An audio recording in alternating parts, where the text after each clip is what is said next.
आज इंशाअल्लाह हम एक बेहतरीन अमल के बारे में आपको बताएंगे जिसका ताल्लुक हमारे ईमान के साथ है, बल्कि ईमान को बढ़ा देने वाला अमल है। जी हाँ, वो है कुर्बानी।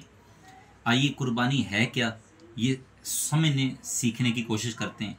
यही सवाल सहाबाए किराम ने भी नबी करीम अलैहिस्सलाम की बारगाह में किया था।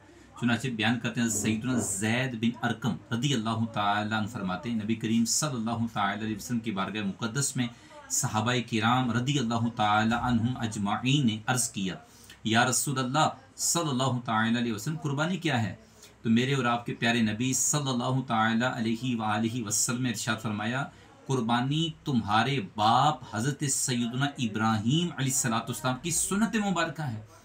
इस पर सहाबाए किराम ने एक और सवाल अर्ज़ किया, कहा, या रसूल अल्लाह सल्लल्लाहु ताला अलैहि वसल्लम, अगर हम कुर्बानी करेंगे तो हमारे लिए इसमें क्या है?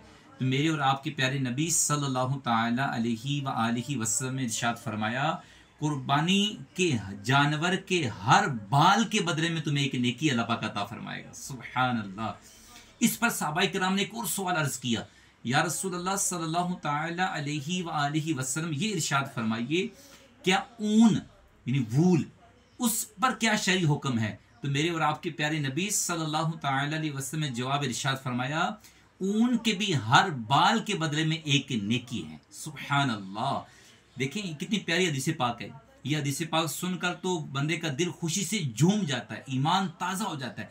आइए ये गौर करते हैं कि क्या एक जानवर के बाल कितने होते हैं। वैसे तो ये गिन नहीं सकते, लेकिन एक साइंसी अंदाजे के मुताबिक एक जो बकरी नॉर्मल है, छोटी बकरी जो कुर्बानी के लायक हो, कम से कम उसके 30 लाख बाल होते हैं। और ये किसी के 40, 50 और करोड़ तक जाते हैं।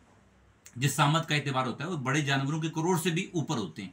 तो एक कुर्बानी अगर हमारी अल्लाह की बारगाह में कबूल हो जाए तो यूं अंदाज़ा लगाइए, तो एक तो हमारा ईमान की ताजगी मिलेगी, अल्लाह सुब्हाना ताला की रिज़ा मिलेगी, अल्लाह सुब्हाना ताला के अहकाम पर अमल करने का अजर मिलेगा, और साथ ये नेकियां जो हैं, सुब्हान अल्लाह, करोड़ों नेकियां, लाखों नेकियां ये मिलेंगी।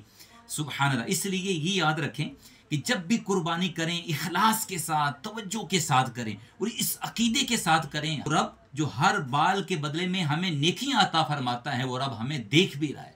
इसलिए हमारी नीयत भी खालिस होनी चाहिए और अल्लाह पाक की रिज़ा के लिए कुर्बानी करनी चाहिए। ये मौका आ रहा है तो नीयत फरमा लीजिए इंशाअल्लाह। इस मौके को हमने ज़ाया नहीं करना इंशाअल्लाह। हस्बे तौफीक जिन जिन लोगों पर कुर्बानी वाजिब हो चुकी है तो उन्हें कुर्बानी का फरीज़ा ज़रूर अदा करना चाहिए। अल्लाह पाक हम सबको अमल की तौफीक अता फरमाए। अगर आपको ये वीडियो अच्छी लगी हो, लाइक कीजिए, शेयर कीजिए, हमारे चैनल को सब्सक्राइब कीजिए, ताकि आपको इस तरह की मज़ीद ईमान अफरोज़ वीडियो मिलती रहे। जज़ाकल्लाह।